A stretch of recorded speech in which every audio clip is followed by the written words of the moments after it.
Arf, arf, arf. Over the last 8 years, the state of New Mexico has invested nearly $250 million in dogs. Not the furry-friendly kind, no. These dogs are among the worst movies ever made. Some so bad, they've never been released and never will be. And News 13 investigative reporter Larry Barker has discovered that a Hollywood insider who the state paid huge amounts of money recommended many of them.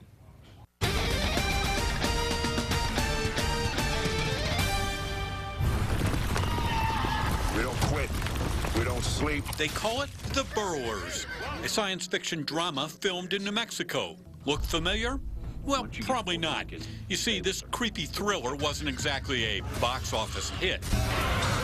That's because it never made it to the box office. You see, The Burrowers was a dud that went straight to DVD. But here's a piece of movie trivia. The entire $7 million Hollywood production was made possible by New Mexico taxpayers. In fact, over the course of a decade, some $239 million in public money has been plowed into Hollywood movie productions. New Mexico's film investment program was authorized by the legislature. It allows the State Investment Council to make interest-free loans to movie studios that produce their films in New Mexico. For Hollywood, it's free use of millions of dollars in public money. For New Mexico, it's an opportunity to generate film jobs and economic growth by encouraging in-state movie production. The other objective, simply put, to make a profit. Public money can be invested in movie productions if they offer the potential for generating returns to taxpayers. Steve Moise was hired as the state investment officer last year. Our primary charge is to earn an appropriate return by investing the permanent funds of the state without taking undue risk.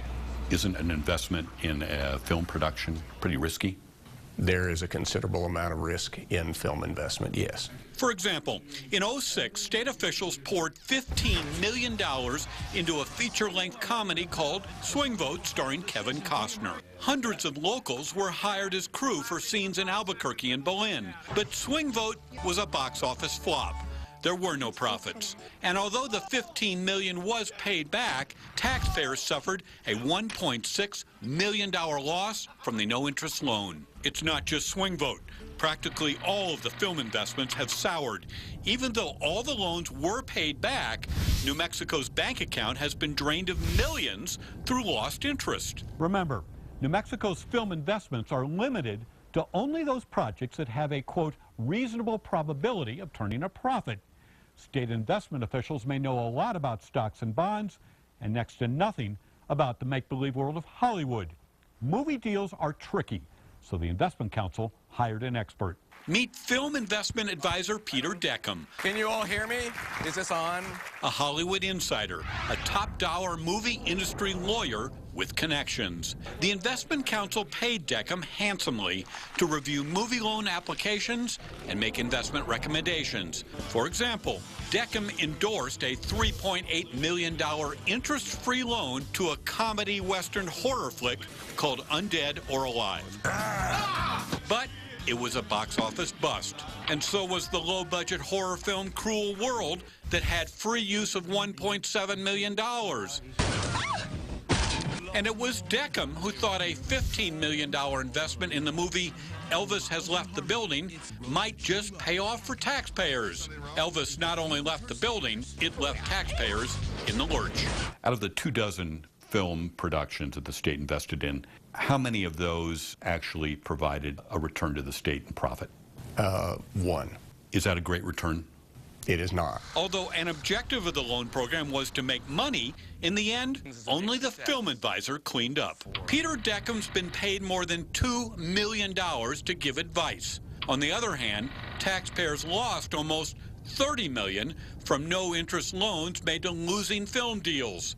Now, when it comes to Hollywood movie making, everyone's an expert, and no one is. Is there such thing as a Hollywood insider who really can look at a project and predict it's going to make a ton of money? Unless they're a psychic with really good connections, I don't think so. Professor Sherry Burr teaches entertainment law at UNM's law school. The problem is people who are not intimately connected to the industry make a mistake because they get thrilled about the idea of investing in films and they don't understand how the accounting works. Hollywood insiders will tell you if you want to make money on a motion picture, you need to get a percentage of the box office receipts right off the top. But New Mexico's deals were different. In the state's case, taxpayers would cash in only if the film turned a profit. And in Hollywood, profit is like this western town. It's an illusion. When you look at Titanic, which made $1.8 billion, cost $200 million to make, it also lost money, according to studio accounting figures. I told you to let me pass on. In New Mexico, even Seraphin Falls co-stars Pierce Brosnan and Liam Neeson could not return a profit for the state's $15 million investment. Instead of being a bonanza, Seraphin Falls was a bust. It's just the way Hollywood plays the game. You have to understand the accounting system if you're going to play with the Hollywood folks. All films lose money according to Hollywood. If it were up to you and you had complete control over this, would you invest $239 million in film productions? I doubt that the council would have invested $239 million in film loans. Moise says New Mexico cannot afford to play the game any longer.